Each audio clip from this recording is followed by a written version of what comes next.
بسم اللہ الرحمن الرحیم قل اعوذ برب الفلق، کہہ دیجئے میں پناہ مانگتا ہوں، الف کا معنی ہوتا ہے میں پناہ مانگتا ہوں برب الفلق، صبح کے رب کی پناہ میں آتا ہوں، من شر ما خلق، اس شر سے جو اس نے پیدا کیا ہے، جو شر اللہ تعالیٰ نے پیدا کیا میں اس کی پناہ مانگتا ہوں۔ آگے تھوڑی سی اس کی اسی آیت کی آگے تفصیل بھی آتی ہے، مثلا ومن شر غاسق، اور اندھیری رات کے شر سے، اذا وقب، جب وہ چھا جائے، اندھیری رات کی تاریکی کے شر سے جب وہ چھا جائے، ومن شر النفاثات، اور پھونکے مارنے والیوں کے شر سے، فی العقد، گیروں میں، جس کو ہم گنڈ کہتے ہیں، گیروں میں پھونکے مارنے والیوں کے شر سے، ومن شر حاسد اذا حسد، اور حسد کرنے والے کے شر سے جب وہ حسد کرے۔ تو ابھی اس کی میں تھوڑی سی آپ کو تفسیر بیان کرتا ہوں، تفسیر کرتا ہوں۔ یہ سورہ الفلق اور اس کے ساتھ سورہ الناس، دونوں کی مشترکہ فضیلتیں بہت سی حدیثوں میں بیان ہوئی ہیں۔ مثلا رسول اللہ صلی اللہ علیہ وسلم نے فرمایا، آج رات مجھ پر کچھ ایسی آیتیں نازل ہوئی ہیں جن کی مثل، جن کی طرح کی میں نے کبھی نہیں دیکھی، ایسی آیتیں ہیں اس سے پہلے کہ اس طرح کی میں نے کبھی نہیں دیکھی، پھر آپ نے یہ سورتیں پڑھی۔ یہ حدیث صحیح مسلم میں ہے۔ اسی طرح ایک صحابی ہیں ابو حابس، وہ فرماتے ہیں کہ مجھے اللہ کے رسول نے فرمایا، اے ابو حابس، کیا میں تمہیں سب سے بہترین پناہ مانگنے کا طریقہ نہ بتاؤں جس کے ذریعے سے بندہ پناہ مانگ سکے، اللہ تعالیٰ کی حفاظت میں آ سکے؟ تو صحابی نے عرض کیا، ہاں یا رسول اللہ، کیوں نہیں، ضرور بتلائیے۔ اللہ کے رسول نے یہ دونوں صورتوں کا ذکر کر کے فرمایا، یہ ہے وہ معوذتین جس کے ذریعے سے اللہ تعالیٰ کی پناہ اللہ کی پناہ بندہ آتا ہے، اللہ کی پناہ مانگتا ہے، اللہ کی حفاظت میں آتا ہے۔ اسی طرح ایک اور حدیث آتی ہے کہ رسول اللہ صلی اللہ علیہ وسلم پہلے انسانوں اور جنوں کی نظر سے پناہ مانگا کرتے تھے، یعنی نظر بد سے پناہ مانگا کرتے تھے۔ جب یہ دو صورتیں اتری اس کے بعد رسول اللہ صلی اللہ علیہ وسلم نے انہی کو پڑھنے کا معمول بنا لیا اور باقی سب چیزیں چھوڑ دی۔ اسی طرح حضرت عائشہ فرماتی ہیں کہ رسول اللہ صلی اللہ علیہ وسلم کو کوئی تکلیف ہوتی تو اللہ کے نبی سورہ فلق اور سورہ ناس پڑھ کر اپنے جسم پر پھونک مار لیتے تھے، اور جب آپ کو تکلیف پھر زیادہ ہو گئی تو پھر میں یہ صورتیں میں پڑھتی، لیکن اللہ کے نبی کے ہاتھوں کی برکت سے آپ کے ہاتھوں کو ہی آپ کے جسم پر پھیرتی،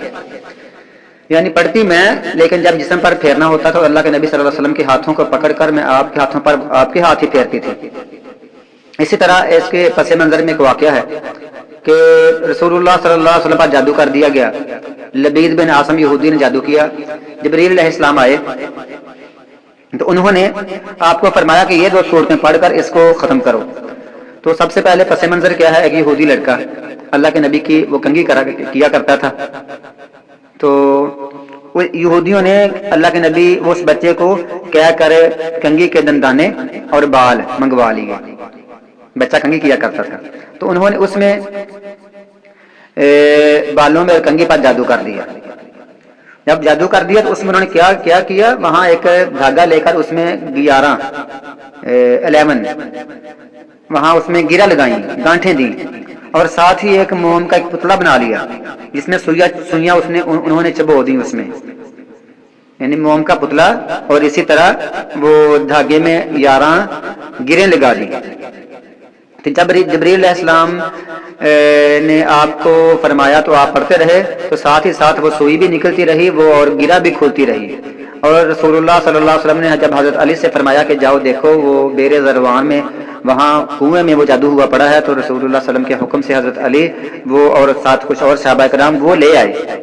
لے کر اللہ کے نبی کو دیا، اور آپ نے ایسے ہی کیا، ایک آیت پڑھتے تو ایک گرا بھی کھلتی جاتی اور ایک سوئی بھی نکل جاتی آٹومیٹکلی۔ تو پھر جب ساری یعنی یہ دونوں صورتیں مکمل آپ نے پڑھ لی تو آپ کا جسم بڑا فریش ہو گیا، آپ کا جسم جو محسوس ہوتا ہے جکڑا ہوا ہوتا تھا، تو اس طرح آپ پریشان تھے کہ میں نے پتہ نہیں کھانا کھایا یا نہیں کھایا، میں پتہ نہیں فلاں بیوی کے پاس گیا ہوں یا نہیں گیا ہوں، اتنا سا بس آپ کے پاس اثر تھا، ورنہ وحی کے ذریعے سے کوئی اثر نہیں تھا۔ کچھ لوگ کہتے ہیں کہ دیکھو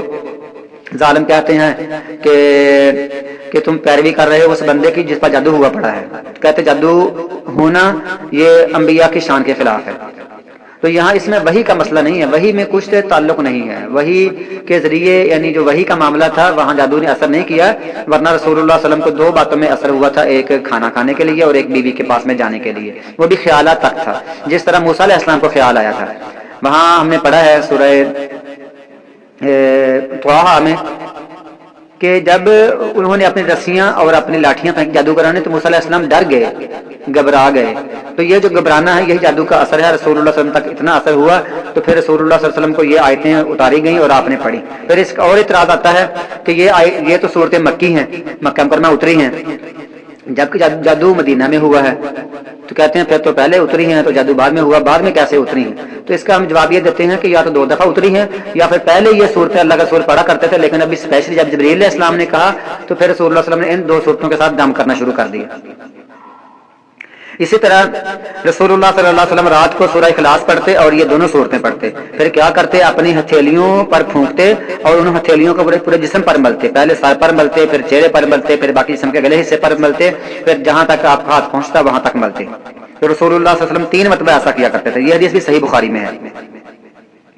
اب یعنی یہ معاملہ ہو گیا۔ اور فلک، فلک کا معنی کیا ہے؟ فلک کا معنی صبح پھاڑنا، اس کے دو معنی ہوتے ہیں، جیسے رات کو پھاڑ کر صبح نکلتی ہے تو فالق الاصباح، دن کو صبح کو پھاڑنے والا ہے، جو یہ پھاڑنے کے معنی میں ہے، جیسے بیج پھٹ کر باغ نکلتا ہے تو وہاں سے اس کی کومپل نکلتی ہے اور پودا نکلتا ہے، تو یہ معاملہ ہے فلک، صبح کے رب کی۔ ایسے ہی جب بندہ پریشان ہوتا ہے، جیسے رات کے اندھیرے کے بعد صبح چڑھتی ہے، اسی طرح جو بندہ یہ صورتیں پڑھتا ہے اس کو ساری پریشانیاں، کوئی روحانی پریشانیاں، جسمانی پریشانیاں، گھریلو پریشانیاں، رزق کی پریشانی، جب یہ صورتیں پڑھتا ہے تو وہ جو پریشانیاں اندھیرے کے ساتھ جس کو تشبیہ دی جا رہی ہے تو اس کے پڑھنے کے بعد پھر اس میں روشنی آتی ہے، اس میں اس کی بیماری ختم ہوتی ہے، روحانی بیماری ختم ہوتی ہے، جسمانی بیماری ختم ہوتی ہے، اس کے بعد رزق آتا ہے اور جو گھریلو پریشانیاں ہوتی ہیں سب ختم ہوتی ہیں، تو گویا کہ پھر صبح ہو گئی ہے، روشنی آ گئی ہے۔ اچھا، اس کے بعد ہر شر سے جو اس نے پیدا کیا ہے، شر میں سب شر آ گئے ہیں، من شر سے جو اس نے پیدا کیا ہے۔ اب سارے شر یعنی شرارتیں برائیاں آ گئیں، آگے پھر اس کی مزید وضاحت ہے کہ خاص کر اندھیرے کے شر سے، ومن شر غاسق، اندھیرے کی رات کی تاریکی کے شر سے۔ اب رات میں کیا ہوتا ہے؟ سارے ڈاکو چور اس طرح کے، اور جو بچھو اور سانپ یہ بھی رات کو نکلتے ہیں، ڈاکو چور بھی راہزن بھی رات کو نکلتے ہیں، اس طرح جو جنات اور سایہ وغیرہ ہے اس طرح چیزیں وہ رات کو نکلتی ہیں رات کے شر سے۔ اور جو بندہ برا ہے، جو بندہ بدکاری کرنا چاہتا ہے، وہ بھی چاہتا ہے کہیں اندھیرا ہو اور رات ہو تو میں کسی کو بگا کر لے جاؤں یا برائی کروں، مجھے کوئی دیکھنے والا نہ ہو، میں فلم دیکھوں یا ڈرامہ دیکھوں، سب یہ رات کے اندھیرے کے شر سے سب کچھ ہوتا ہے، لہذا بندے کو اندھیرے کے شر سے پناہ مانگنی چاہیے۔ اور اسی طرح ومن شر النفاثات فی العقد، اور گیروں میں پھونکے مارنے والیوں کے شر سے، یہ سے مراد ہم مرد بھی کہہ سکتے ہیں، یعنی مرد ہیں یا عورتیں جو جادو کرتے ہیں یا جادو کرتی ہیں، وہ تصور میں یہی رکھتی ہیں کہ وہ دھاگا لے لیا، اس پر انہوں نے گریں لگا دی، گانٹھ باندھ دی، اور یہ ساتھ یہ تصور ہوتا ہے کہ میں نے یہ جس پر جادو کیا ہے اس کے ہاتھ پر گانٹھ باندھ دی ہے، اس کے یعنی گھٹنے پر، یہ کیا کہتے ہیں اس کو، جس کو ہم کہتے ہیں کلائی پر ہم نے ایک دھاگا باندھ دیا تصور میں، تو پھر بندے کی کلائی درد شروع کرتی ہے، اس طرح وہ کہتا ہے ہم نے کوہنی پر باندھ دی تو کوہنی درد، جوڑ درد کرتے ہیں، جادوگر یہ کام کرتے، جادوگرنیاں یہ کام کرتی ہیں، تو لہٰذا ہم اس کے بھی شر سے پناہ مانگتے ہیں۔ اور حسد کرنے والوں کے شر سے، جب وہ حسد کریں، حسد کرنے والے کے شر سے۔ حسد کیا ہوتا ہے کہ یا اللہ یہ چیز تو نے مجھے نہیں دی، کوئی بات نہیں، لیکن یہ جو بندہ ہے اس سے بھی چھین جانی چاہیے، اس کی ٹوٹ جائے، خراب ہو جائے، ایکسیڈنٹ ہو جائے، اس کی گاڑی ہے، موٹر سائیکل ہے، کوئی بھی بڑی چیز ہے، یا اچھا لباس ہے، اچھا کپڑا ہے، اچھا یعنی بوٹ وغیرہ کوئی بھی چیز ہے، تو وہ کہتا ہے یا اللہ مجھے تو نہیں دی، کوئی بات نہیں، لیکن اس کی نہیں جانی چاہیے، اس کا نقصان ہو جائے، تو یہ حسد ہوتا ہے۔ اصل میں حسد سب سے بڑی بیماری ہے، یہ بنیاد ہوتی ہے گناہوں کی، اور یہ بنیاد ہوتی ہے دین نہ قبول کرنے کی، گمراہی میں جانے کی۔ مثلا شیطان نے، ابلیس نے، اس نے دین قبول نہیں کیا، اس نے سجدہ نہیں کیا آدم علیہ السلام کو، حسد کرتے ہوئے کہتا اس کا مقام کیسے بڑھ گیا مجھ سے، میں آگ سے بنا ہوں، یہ مٹی سے بنا ہے۔ اسی طرح دیکھیں یعقوب علیہ السلام کے جو بیٹے تھے، یوسف علیہ السلام کے بھائی تھے، وہ بھی حسد کرتے ہوئے انہوں نے ان کو کنویں میں پھینک دیا تھا۔ وجہ کیا تھی؟ کہتے تھے یہ دیکھو، کہتا ہے مجھے ستارے سجدہ کر رہے ہیں، چاند سورج مجھے سجدہ کر رہے ہیں، تو حسد کرتے انہوں نے یہ کام کیا۔ اسی طرح